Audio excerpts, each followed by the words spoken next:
সকাল সকাল আর বড় ভাই আর বাবা এমনকি আর বাবা তারার পূর্বপুরুষ সকলের তিল তর্পণ করছি।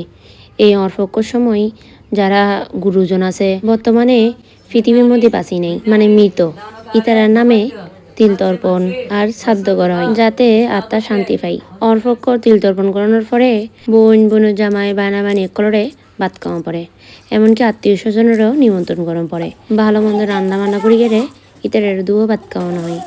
যেমন আরা দুই বোন এক ভাই, আর বাবা তো নাই, কাজিয়ে আর বাবার নামে তিল তর্পণ করছি। আশেপাশে অনেকেই তর্পণ করছি। এই অর্পক্ষর তর্পণ শেষে আর ভাই আর দুও ভাত খাবার। অবশ্য আর মা বেগ কিছু সাহায্য করলেও আর নিজে রান্না বান্না করি গেলে আর বোন জামাই বানাবানি ইতারে নিমন্ত্রণ করছিলাম।